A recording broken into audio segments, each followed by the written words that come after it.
Welcome to episode 268 of Sports Geek. On this week's episode, I chat footy media, culture, and connection with Richmond FC's Simon Matthews. Welcome to Sports Geek, the podcast built for sports digital and sports business professionals. And now, here's your host who's playing podcast on his Amazon Echo, Sean Callanan. Thanks, DJ Joel. Yes, my name is Sean Callanan from Sports Geek. You can find me on all things on the internet, normally by my name, Sean Callanan, C-A-L-L-A-N-A-N, on Twitter or at Sports Geek as well on most platforms. Or you can catch me the old-fashioned way, email, not fax, as we do discuss in this episode, Sean at sportsgeekhq.com. And don't forget, you can send in your Q&A questions for the Q&A episodes, which happen most Fridays. sportsgeekhq.com/questions. Thanks to Amir, Travis, Doug, Tim, Rishi, Pat, Paul, Sally for filling the pipeline of questions. I'm going to record some Q&A episodes after this one. Before I get into my chat with Simon Matthews from the Richmond Football Club, I just want to quickly chat about the Patreon campaign. The Patreon campaign is the way that you can support the content that we produce in the sports business space, like the podcast that you're listening to right now, the Q&A podcast that I just discussed, and also our newsletters that come out on a weekly basis on a Wednesday morning, Sports Geek News. And you can read everything that I read. The Patreon campaign helps pay for the costs, hosting of the podcast, and paying for my voiceover work with DJ Joel, James, my podcast editor, and the like. So if you would like and get value out of the podcast, you can support it by going to sportsgeekhq.com/Patreon. Thank you for those who have done so already. If you're a brand or a partner or a vendor to the sports marketing digital technology space, you can reach my Sports Geek audience by signing up as a silver or gold supporter in the Patreon campaign. Their links are in every single show notes, including this one, and every single Sports Geek News. So you see all those logos at the bottom of my email, the Sports Geek News. They are all supporters. Please click on them. Check them out. Really do appreciate those who have signed up. sportsgeekhq.com/Patreon. Now I want to get into my chat with Simon Matthews from the Richmond Football Club. They play in the AFL, the Australian Football League. They are one of the biggest clubs in the land. They're lucky enough to have won the last two of the last three premierships, the championship game being the grand final. They've won two of the last three, and they have a massive fan base recently, cracking the 100,000 member mark. So in this chat, talk about Simon's career in the world of footy, working in two different big clubs here in Melbourne, and also understanding the machinations of the media and how it has changed, as well as how do you connect with an audience that big and a membership that big on a real and emotive level. Here is my chat with Simon Matthews from the Richmond Football Club.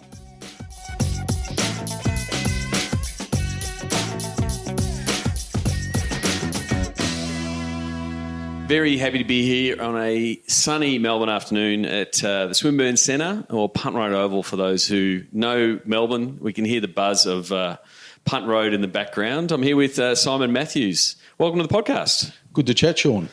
So first of all, before we dive into the recent successes of Richmond, which have been few over the last couple of years, first of all, how did you get your start in the sports business?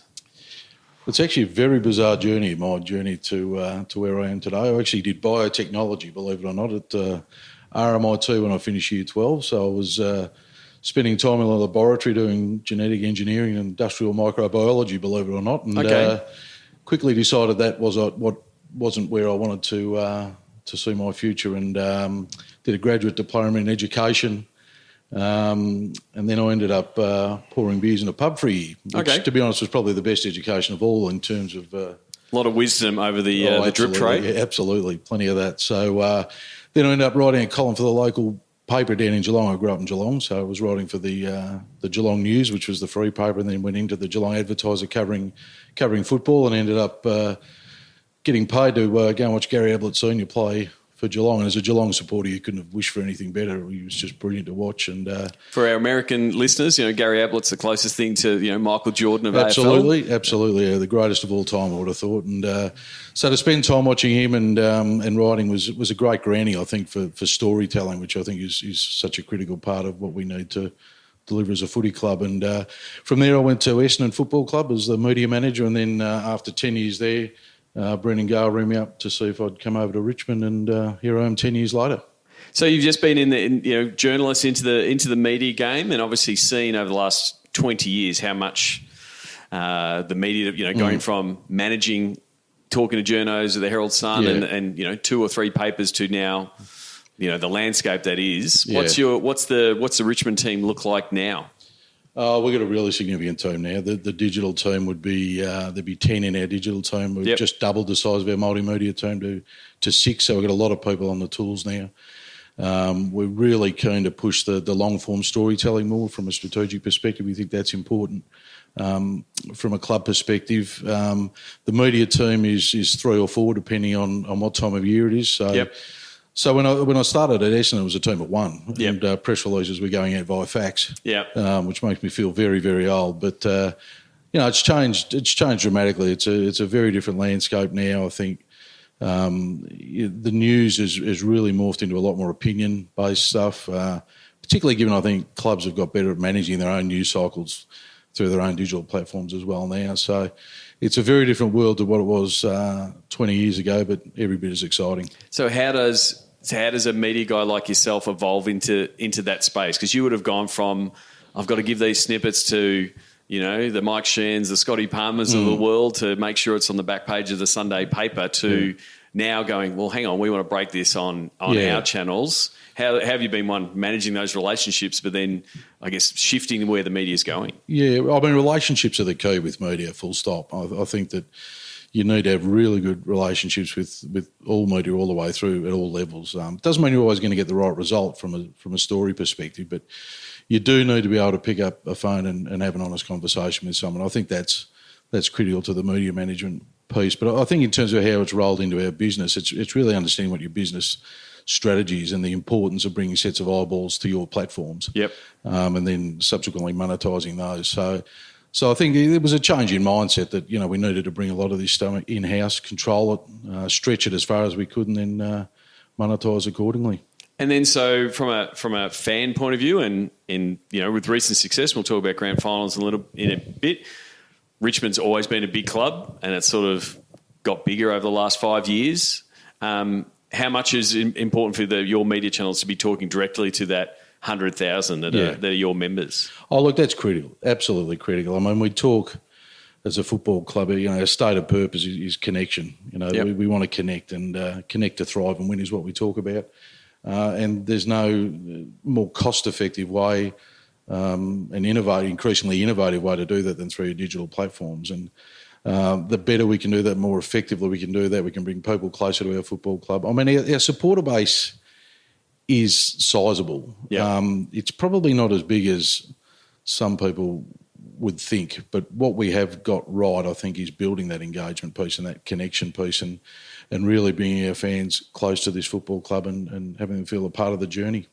I think that engagement piece is really important because everyone can chase the big number. Like, this is how many total we've got, but you've got, my family's one of them. My mum is and all of her sisters are diehard, Richmond fans. So much so that my mum and dad had a prenup where my mum acquired all the girls and my dad acquired all the boys for Collingwood. Right. So strong was that bond that I didn't even think. I told my daughter she backed for Richmond. And so it's she had second round draft picks. My mum, she's done quite well.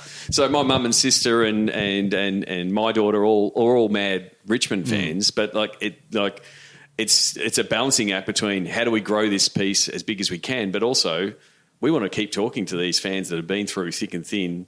Tiger faithful for a long time. Absolutely, I think that's really important. I mean, we talk a lot about the cold metrics and the warm metrics, and I think that's what you're referring to. That you can talk about big numbers and feel really good about them, but the metrics that point to engagement are probably far more significant in our mind because they are pointing to an engaged audience. And an engaged audience is a connected audience.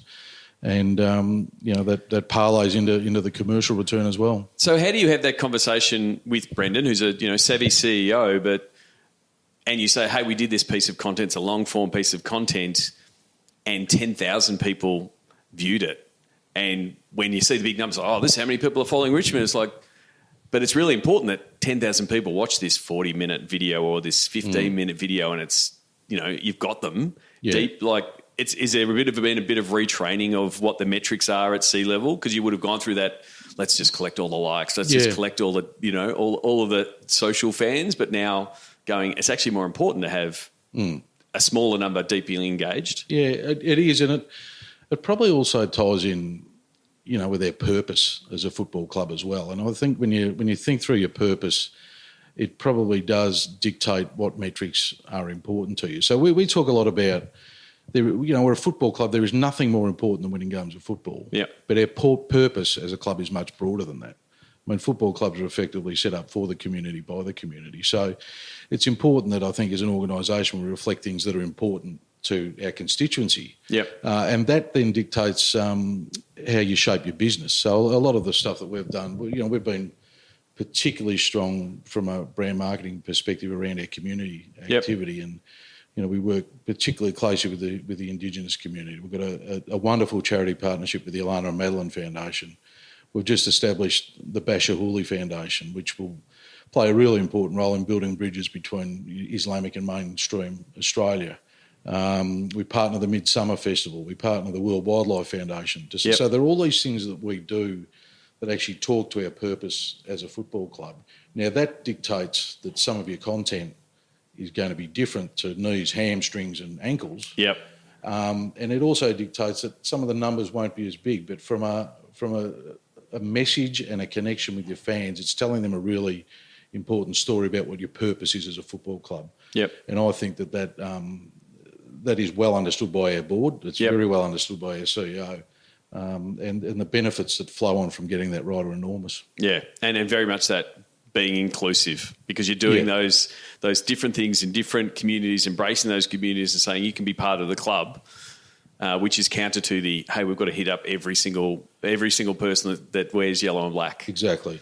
And I think that's why the diversity inclusion piece is increasingly important for us, and probably the whole game, to be honest. I mean, the face of Australia is changing dramatically, and I think some sports have probably suffered from not getting into it early enough. I mean, there's probably an argument as the AFL and us as well thought about the changing face of the population and that diversity piece early enough. But it's something that we're working towards now, and I think that's where the opportunity lies in terms of fan growth. It is unique, and sort of talking about that stuff around diversity and the stuff you've done in the Indigenous space.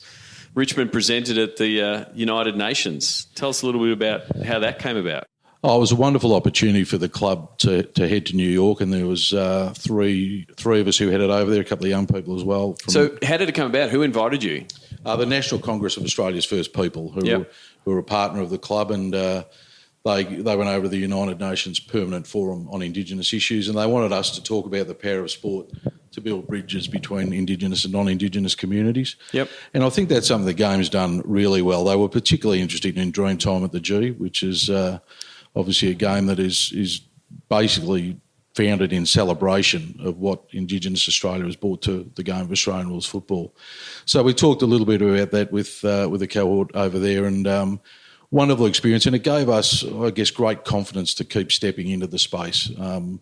We think it is a really important part of who we are as a football club now, the work we do with the Aboriginal and Torres Strait Islander community. We've got the Korangamiji Institute based here at Richmond Football Club, which works with 13 to 17-year-old Aboriginal and Torres Strait Islander youth around cultural connection, resilience, and how they can make the most of opportunities that come up in their life. So it's become a really important part of what we are as a football club, and the trip to UN was just wonderful affirmation, I guess, of what we do and the opportunity that sport provides more broadly. And again, going back to the part of being inclusive, you've obviously got some terrific Indigenous talent playing and have played for Richmond over the years, and there's been a lot in the AFL. How does that part of the playing group sort of look at the participation that Richmond's putting in that and those efforts they're putting in that space. It's a really good point, and it is.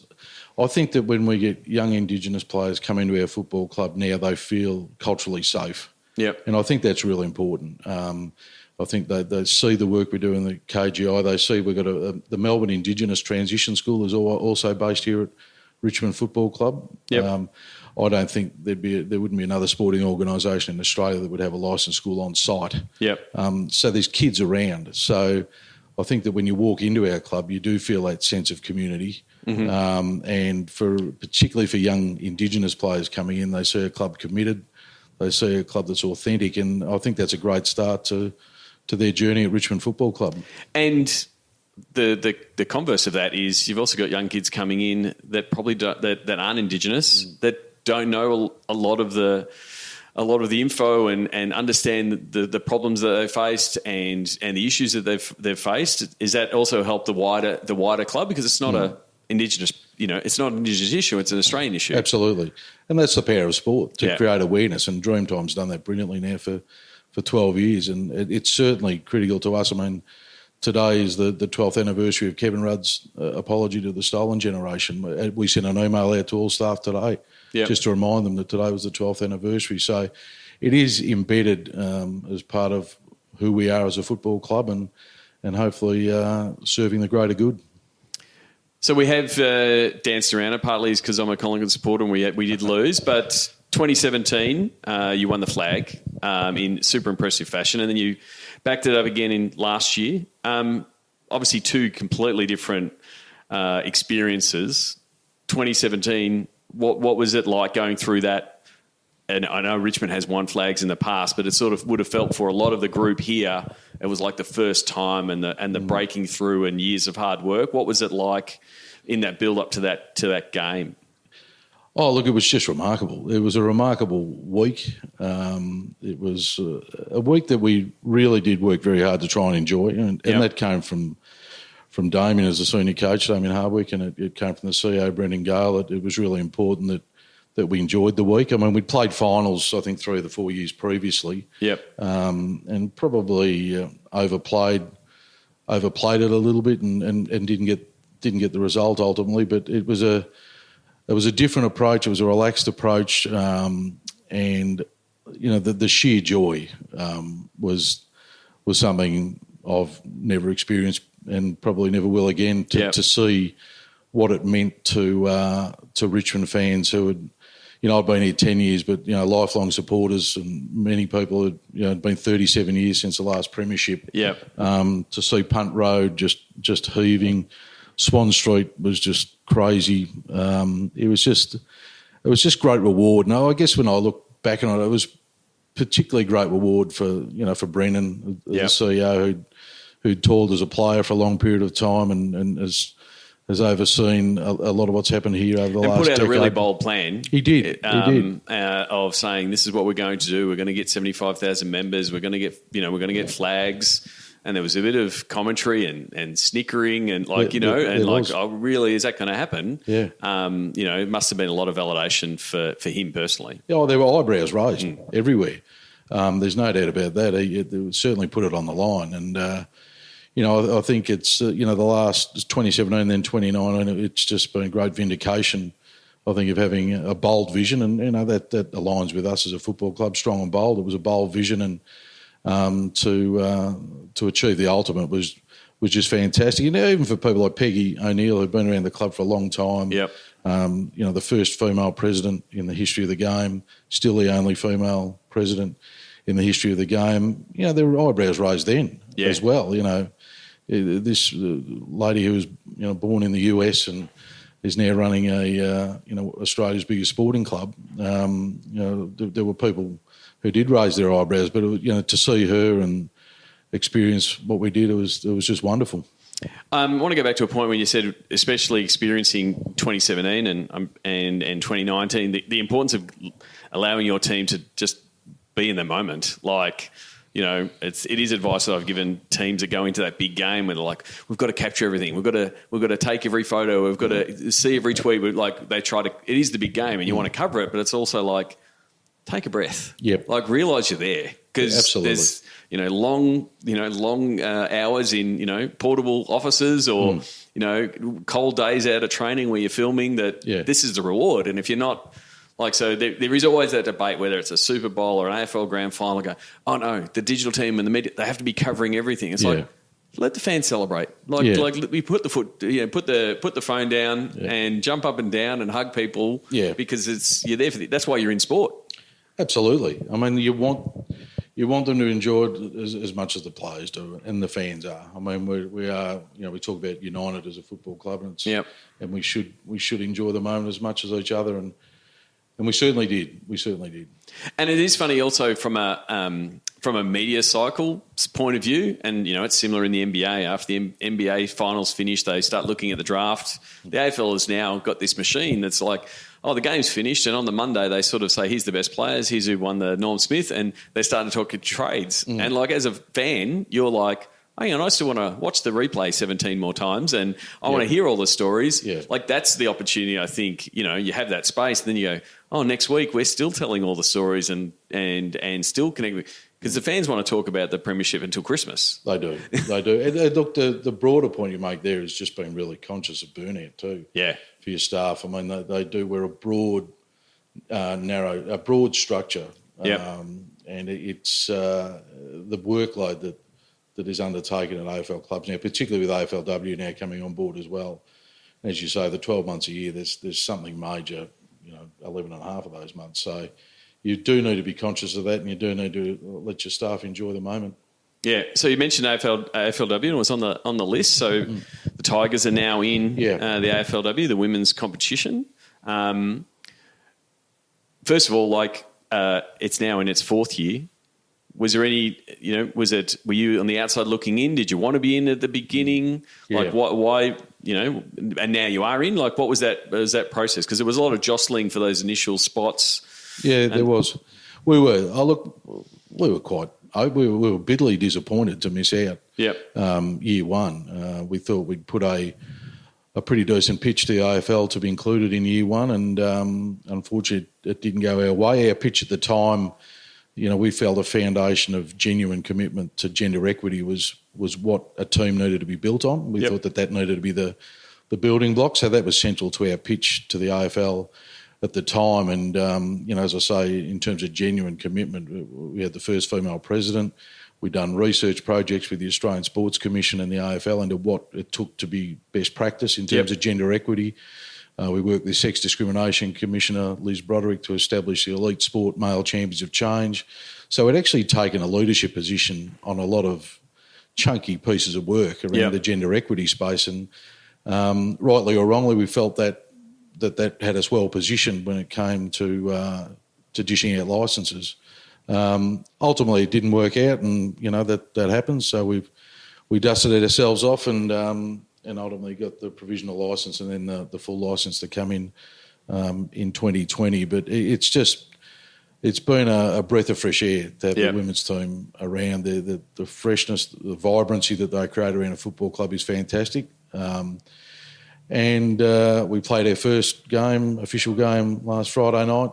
15,000 at the game. It had a wonderful atmosphere, and I guess to build your AFLW team from the ground up is a massive undertaking. Yeah, massive undertaking, and Kate Sheen's done a terrific job. Because you've got to, it is building it from the start. Like it is, what does culture look like? How do they best integrate into the club? Yep. How do you reformat your rooms to make sure that this is where the women's team can operate out of? There's a lot to undertake to be part of it. But yeah, you're bringing the same endorsement of other teams that I've spoken to say it just brings a different dynamic to the club overall. Yeah, no, it does, and I think the challenge has been for us is how do we really work on connecting that playing group with our fan base. Yeah. And so that when they go to a game, I talk a lot about from this storyteller perspective. I want people barracking for the person, not the player. Yep. So very keen for them to actually, when they see someone, they actually have an affinity or a connection with that person. So So we've looked at some of our content offerings, and something that we have done this year is we established a podcast series with Sam Lane. Yep. The Originals, which is 3 episodes in today, I think, into a 10-part series where we want to trace the journey in the development of the AFLW team, but we also wanted to spend 6 or 7 of those episodes really getting to know 6 or 7 of the players. So that just to get that, to fast track that emotional investment. Exactly, and I think that's really important that we do that, and do that early and do that as well as we possibly can. Because there is a real strong community feel around AFLW overall. I think that has been driven by the players. Yep. And this is not a slight on like the men's team, but they are further away from the fans, whether it's because of the volume and the amount of interaction that they've sort of stepped back a little bit, whereas a lot of the AFLW players are connecting and chatting back with the fans, which is what the AFL players were doing, 8 years ago. Yeah. But the volume hasn't got there. So there's this opportunity from a content and, seeing them run around the boundary and take selfies after a game and all those kind of things that we remember many years ago. Like, that's where I think you've got real big opportunity. And you'll also be inviting in new fans that are just coming for the AFL Women Richmond team. Yeah, which goes to that fan growth piece that we were talking about before. I mean, credit to the all clubs and all playing groups. They've been very open. They've allowed us to embed journalists with them in the week leading into round 1, and they've been very open to anything that we've suggested. They see the importance of that. But I mean, to your point before, that there is the knock-on for clubs from a facilities perspective is significant. It's particularly challenging here at Richmond with the Swinburne Centre. We're landlocked to a large degree, and one of our challenges at the moment is how do we redevelop this facility to properly accommodate women's football, to properly accommodate those evolving community programs that I mentioned earlier. And we think it's a $60 million project that is going to take some doing, but I think ultimately that's going to be a great benefit to the club. Yeah, and again, being that both club focused but also servicing the community. Absolutely. So 2019, last year, you went up against the Giants. Yes. It was very much a family affair with your brother at the Giants. Did you speak during the week with the Tigers take on the Giants in the grand final? We did speak a little bit during the week. I think it's fair to say we didn't talk much the following week or the following few weeks after we had a pretty comfortable win. But look, they've done a brilliant job, the Giants, and I was there. You won't want to hear this as a Collingwood fan, but I was there at the preliminary final, barracking very hard for the Giants because I obviously wanted David to experience a grand final, and the minute they got in and then we were in, it was a very different feeling because it's only one thing that matters the following Saturday. So. And what did you do wrong with your parents backing the Giants? Yes, it was. David's always been their favourite son. There's no doubt about that.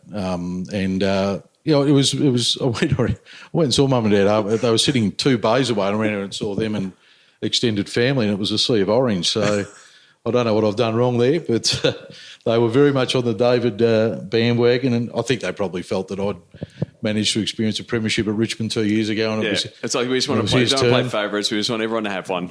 So I'm playing it up for all it's worth. That so, no, they did a great job to get there really, and they'll be very hard to beat again this year, I'm sure. Yep. So the last thing, when we did talk a little bit about before around, I guess, how the media landscape has changed and controlling the pieces. How do you manage like the balance of what the press is reporting and what the scuttlebutt and that has more volume these days through social media and stuff like that? Like you have a major player like Alex Rance retiring, and everybody and every pundit wants to come out with a reason and have all of these things fly around, but how do you manage that from a club point of view? Because addressing it validates all the lies and rumours and innuendo, but it's out there. How do you manage those kind of things? Yeah, it's frustrating when particularly with the Alex Rance situations, and a couple of things aligned, and people added some things up and just jumped to ridiculous conclusions, and then there was this swirl of innuendo and Yep. and just outright garbage. Yeah, and it was all like around Christmas, so it was Christmas lunch banter. Exactly. And it was, people just making stuff up. Yeah. That then it gets passed on to another mate, and then 3 times later it starts sounding like, oh yeah, that sounds real. But it's hard for the club to address it because it just makes people further go down the rabbit hole, and it just says, oh, you're just trying to manage it, but it's like it's not real. So it's like, how do you? You do nothing, to be honest. I mean, we did talk about it at the time, and I was getting texts from friends and family saying what's going on with Alex and etc. And but to your point before, the minute you comment on this stuff, you validate it, and then where do you stop and start with every rumour that pops up in social media? We decided that the best action was just to ignore it and treat it for what it was, which was just garbage. Well, and that's the thing. You've just got to give it no oxygen, because as soon as it gets a little bit, then then the talkback radio, it goes, oh, well, we can talk about it now. That's right. Right? And then it goes longer, and it also points to, oh, this is where we're going to start digging. And, like, that's the media cycle, which is, hey, we're trying for clicks. Yep. So if someone does an Instagram post, we're going to put it in an article, and we'll try. Like, that's the game they're all in. They're trying to get clicks, but it is really tough from a club point of view, because your hands are tied. Well, you end up throwing fuel on it. It's just not worth it. And ultimately, it's gone away as it should have, and it's being seen for what it is. Yeah. So then the other side of it is, how do you then throw fuel on the stuff you want and like allow the fans to amplify? Hey, this is the best thing. How do you get that balance right? Because you've got, this digital cheer squad is what I call, like to say, here's this great content, whether it's, the originals, the podcast, which is sort of going out organically, but that will be growing from a word of mouth point of view. Yeah. Oh, you stretch that stuff as far as you can in as many different ways as you can. So, whether it's using some of your influences to push stuff out, which can help stretch it as well. So, there's lots of ways to get those great stories out there in a more significant way than they otherwise might be. Terrific. So, Simon, Sports Geek closing 5. Do you remember the first sports event you ever attended? I do. I grew up a Geelong fan, and Dad took me to Cardinia Park to watch the Cats. I think they were playing Footscray, if I remember rightly, and was at the Barwon River end of the ground at Cardinia Park, and Larry Donoghue, I think, was playing full forward for Geelong, and Paul Serra was my favourite player, the Ferret. Okay. Number 13, so that was my first like memory. Mickey Turner type there's era. A young Mickey Maybe Turner. Neville Bruns and might have been playing at that stage. Brunsy might have been a little bit later, but that was my first memory, and it was Cardinia Park was very different to what it is today. Oh, very, very much so, very much so. Yeah. You would have been to a few footy events and sports events over your time. Do you have a favourite food or a go-to food or a favourite food memory? I struggle to walk past a good hot dog, I must say, and which you'd find very easy to believe if you have a look at me. So, probably the hot dog I think is my go-to. Yeah, the hot dog or the party pies is normally a favourite. What's the first app you open in the morning? Twitter. Twitter, yeah. Just the news, straight to the news feed, just to find out what's going on around the world. So that's where I'd be setting up shop first thing. Is there someone that you either follow on Twitter or read, or a colleague that you follow that the podcast listeners should follow and check out? I'm sure you've probably chatted to him before, but he's a guy I used to work with at Essendon Football Club, Jonathan Simpson. Yep. Who is very, very switched on around the social media space. So he's a guy that I do follow closely and catch up with regularly just to bounce stuff off. Yep. Terrific. And then what social media platform is your MVP? You can answer this as yourself and, like, what's your personal favourite, but then, like, what's the platform that's working well for the Tigers? I think for us, it's quite clearly Instagram. I imagine that's a regular response. Yep. You get, we're I think we're up over 240,000 now. I think the imagery is so powerful. I think from a marketing perspective, talking about the storyteller, which we've chatted about a little bit, I think the imagery is really critical to that. So I think the fact it's now that it is 2 products in one, like you can tell the pictorial story through your feed and have a specific lens to that, and it allows you to tell the player story, the club, the redevelopment, what the women's team is doing and all that kind of stuff. But then you also got the largely unfiltered, insider access of the Insta story and go, hey, guess what? the Coburg, they're now running out at Coburg, or hey, they're training at Punt Road, or we're now at a camp at a school, and that hey, I'm on the shoulder of a player. That insider access is all social networks have always been asking for, and players enjoy it. It is a platform they're going to, and they can have fun with it, which I think is great, and it takes people where they can't go. And I think the other thing with Instagram, from our perspective, is of all our platforms, and it might be similar across the board, is that it's closest in terms of gender parity. Yeah. So it actually is taking you to a more equitable audience, which I think is really important for us. Yeah, and it is providing just a really different way to consume like a day. And you're right, it's because the players are leaning into it so much, and it is how the fans are consuming and also amplifying that. Hey, I'm at the G. The Tigers won. My daughter was at the first AFLWs behind the goals, and the goal goes through, and go Tigers. Like that's how everyone's sort of sharing their experience. What are the best ways for people who are listening to the podcasts to send you a message to say, hey, Simon, I listen to the podcasts? Well, Twitter, given that's where I spend every morning, so at Simon Tigers, or LinkedIn, or probably just through the old email. Sorry, you don't want to send a fax number? That's where it all started, mate. My first press release at Essendon was a fax, but don't think we'd even find one now. No, exactly, yeah. For people who don't know what a fax is, you can Google it. Simon, thanks for coming on the podcast, and all the best for the season ahead. Pleasure, Sean. New workshops on audience, content, distribution, valuation, and pitch following Sports Geek's Digital to Dollars process. Go to digitaltodollars.com. Thanks again to Simon Matthews. You can connect with him on LinkedIn, Simon Matthews, Richmond Football Club, when you do look him up.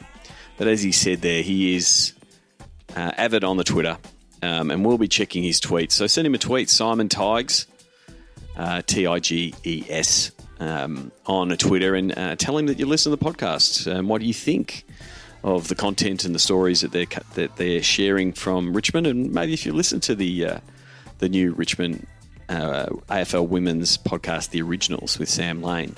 Send him a tweet. Let him know that you listen. And please do that for all guests. If you have been listening to the podcast and you really appreciated the time, the insight, the strategies and tactics that my guests have shared, please reach out to them and say thank you. It really means a lot.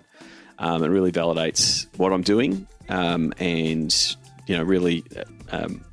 it's really, really appreciated. I'm going to chuck a few more reelies in there. So before I wrap up, just a bit of an update, I guess, moving into February of 2020, and the year is flying fast. Very busy behind the scenes. Obviously, keeping the podcast up and running, having an esports team going okay at the minute. With Gravitas. You can follow all things Gravitas at gravitas.gg. But just give you an update of some of the different work and projects that we're working on at the minute. We're just completing some work with the SANFL, the South Australian Football League, around and use digital to dollars to sort of analyse what they're doing in the digital space and how it can flow into their OTT product as they launch their digital pass with a wider offering than they did from previous years. So it's been really interesting to work with them and sort of help them frame what their content strategy is going forward and how they can best leverage platforms to drive that outcome. I'm really happy to start working with Team Novo Nordisk, which is a cycling team made up completely by athletes with diabetes. So it's all about diabetes awareness. And so we're really working on audience and engagement strategy on how they engage a global audience. So they've got a massive footprint across Facebook, and it's really about how do they push the message of diabetes awareness and how we can leverage Facebook the best, and also diving into engagement and growth on Instagram. So really excited to kick off work with them on the NRL front. Continuing our work with the South Sydney Rabbitohs. They've been a long-time client and looking to expand what they're doing in the digital content offering to their sponsors, and really at the pointy end of the digital to dollars process where they can really pitch some really cool ideas to sponsors to get them to bite down on that, knowing that the team at the Rabbitohs can deliver. Also working with in the NRL front, about to kick off some content workshops with the Melbourne Storm. So looking forward to working with the Storm again and their team and looking at what they can do to sort of push the boundaries of what their team can do, as well as serve the purpose from a commercial point of view and a ticketing point of view, but really see what they can do when they're pushing the boundaries of content. I'm working with Matt Scully and the guys at Sports Ram. They're starting to build out their club network internationally, and being able to offer ticketing options to clubs and really allow teams to tap into that tourist market. Sports Ram does a really good job of helping tourists get tickets and take in experiences when they're probably not thinking of that. They're not the diehard fans, but they're definitely people who want to tick off a bucket list experience.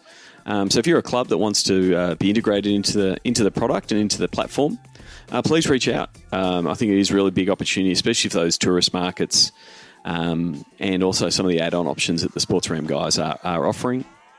So I spoke about esports before, starting to do some consulting in the space, working with the Emporium Melbourne, which is a shopping centre here in Melbourne, and they've got a large esports venue called Fortress opening up very soon. So we've been helping them align their marketing and efforts around what they're doing to talk to and reach the gamer and esports market. So it's always good to be in that space to educate new brands about what the opportunities are there.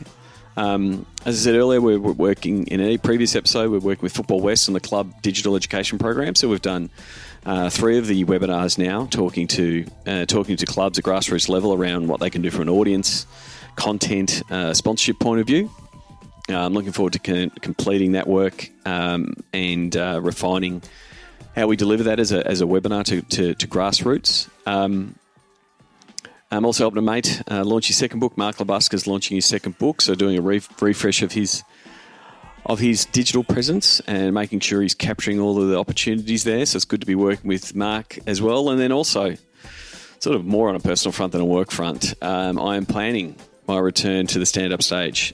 So I'm going to be performing at the School of Hard Knock Knocks alumni show at the Melbourne International Comedy Festival.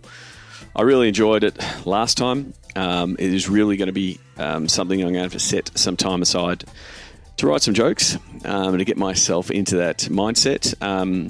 Fittingly, the gig is going to be on April 1st. So if you're in Melbourne on April 1st, which is, yes, it is April Fool's Day. It's not an April Fool's joke. I will be performing stand-up again. So if you want to come along, have a laugh at my expense, please do so. I'll be sharing those links shortly. But yeah, that's some of the work that we've got going on behind the scenes when I'm not podcasting or not running an esports team. So if you're interested in anything along those lines, or if you just want to have a chat about how I can help your team, you can do so just by a Pick My Brain session. You can literally book in a 2-hour session and we can dive in deep on your issues. You can go to sportsgeekhq.com/pickmybrain.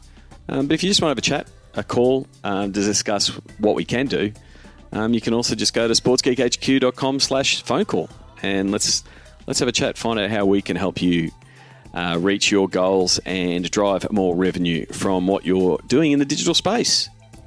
Until next week, please don't forget, send in your questions for the Q&A episodes, sportsgeekhq.com/questions. If you've got a question, either rising out of a conversation from the guest or from anything that I've mentioned on a podcast or something I may have tweeted, please send them in. We are planning to have those Q&A episodes out every Friday. It does help when I have questions at the ready to record an episode. And always, you can support these efforts, this podcast, and what I'm doing in this space by going to Patreon, sportsgeekhq.com/Patreon. You can do so for as little as $4 a month. Until next episode, my name is Sean Callanan, and you've been listening to Sports Geek. Join Sports Geek Nation access to exclusive Slack and Facebook groups with regular Q&A sessions with Sean Callanan. Go to sportsgeeknation.com to join. Need help with your digital rate card? Not sure how to price your assets? Is there a disconnect between digital and commercial? That is where Sean works best, in digital divorce counselor mode. Book a time for a call with Sean to discuss the Sports Geek process. Go to sportsgeekhq.com/phone call. Go to sportsgeekhq.com for more sports digital marketing resources.